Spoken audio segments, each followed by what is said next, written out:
देश की जनता ने बहुत पहले से तय कर दिया था कि इस बार फिर से प्रधानमंत्री के रूप में और शासन के रूप में एनडीए, भारतीय जनता पार्टी और नरेंद्र मोदी देश की पहली पसंद है। 2014 के मैंडेट के बारे में कहा गया कि ये कांग्रेस के खिलाफ जनता की प्रतिक्रिया थी, लेकिन 2019 के चुनाव ने साबित कर दिया कि प्रधानमंत्री के रूप में नरेंद्र मोदी जी ने जो बुनियादी विकास किया, जो वैचारिक मुद्दों का समाधान किया, उससे एक भरोसा पैदा हुआ। इसलिए लोगों ने कहा कि ये भरोसे का वोट था। लेकिन 2024 का वोट हिंदुस्तान के जनमानस ने भविष्य का वोट दिया है। और चूंकि आज अंतिम चरण का मतदान है, खुद जिसमें काशी भी शामिल है, मैं सुबह से लोगों की प्रतिक्रिया देख रहा था। एक सकारात्मक वातावरण और ख़ास तौर पर देश की जनता ने लोकतंत्र की अक्षुण्णता के लिए, मजबूती के लिए और देश के स्वाभिमान के लिए एक बार फिर से मोदी जी को अवसर देने का मन बना लिया है। तो सर, इस बार 400 पार का नारा सर कितना सही साबित होगा? देखिए, मेरे ख्याल से इसका बेहतरीन सवाल का जवाब तो प्रधानमंत्री जी ने खुद दिया है, क्योंकि लोगों ने इस नारे पर आपत्ति की थी। नारे कांग्रेस ने भी गढ़े थे, लेकिन उन नारों पर कांग्रेस कभी खरी नहीं उतरी थी। गरीबी हटाओ का नारा की शुरुआत हुई थी, लेकिन 400 पार अपने आप में एक लक्ष्य था, एक भरोसा था जो काम किए थे उसके प्रति।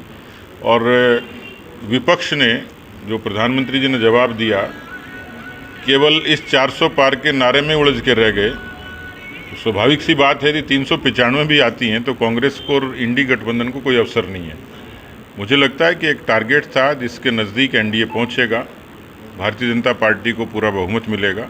और इसलिए नारे पर आपत्ति की बजाय विपक्ष को मूल मुद्दों पर बात करनी चाहिए थी, लेकिन उन्होंने किसी एजेंडे पर बात नहीं की। एक नैरेटिव गड़बड़ करने की कोशिश की, लोगों को बांटने की कोशिश की, जाति, धर्म और पंथ और मजहब के आधार पर वोट मांगने के लिए, मैंडेट के लिए उनके पास कोई विज़न नहीं थी। तो मुझे लगता है कि विपक्ष का जो बिखराव है वो पहले से ज़्यादा है। अच्छी बात है कि देश की जनता ने लोकतंत्र के स्थायित्व के लिए और भारत की दूरदृष्टि के लिए मोदी जी को फिर से चुना है।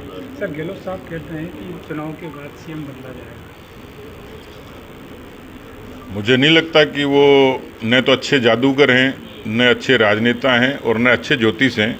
उनकी ज्योतिष की भविष्यवाणी मुझे नहीं लगता कि कभी सच्ची साबित होगी। क्या सर, प्रदेश में 25 वापस रिपीट होगी इस बार? हम मिशन 25 के लिए काम कर रहे थे और मिशन 25 पूरा होगा। सर, अभी धारीवाल जी ने कोटा में आरोप लगाया था कि गर्मी से या बिजली की काफ़ी कमी रही, जिससे लोगों की मौत हुई।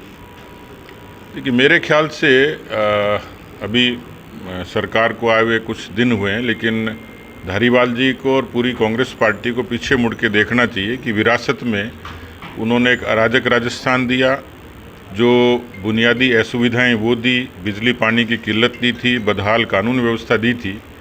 लेकिन कम समय में राजस्थान की भारतीय जनता पार्टी की सरकार ने मूल मुद्दे पर काम करने की कोशिश की। मुझे लगता है कि थोड़ा अवसर देने की आवश्यकता है, लेकिन अभी 1 तारीख तक चूँकि चुनाव थे, सरकार पूरी तत्परता से और पूरी मोमेंटम से काम करेगी। शुरुआत भी कर दी है। तो मुझे लगता है कि जो समस्याएं अभी जन समस्याएं दिखती हैं, उनका निराकरण मुख्यमंत्री जी खुद पहल करके निश्चित रूप से अच्छे तरीके से करेंगे। सर, कांग्रेस का आरोप है कि सरकार गर्मी से मौत मानने को तैयार नहीं है, आंकड़े छुपा रही है क्योंकि मुआवजा देना पड़ता है। मुझे नहीं लगता कि कहीं आंकड़े छुपाने की आवश्यकता है, क्योंकि जब कोई प्राकृतिक आपदा होती है वो तो सबके समक्ष ही होती है। सरकार इस मामले में पूरे तरीके से ईमानदार है। जो योग्य समाधान सरकार कर सकती है उस तत्परता से किए हैं। खुद मुख्यमंत्री जी मॉनिटरिंग कर रहे हैं। मुझे नहीं लगता कि भारतीय जनता पार्टी को, राजस्थान की जनता को कांग्रेस के सर्टिफिकेट की आवश्यकता है।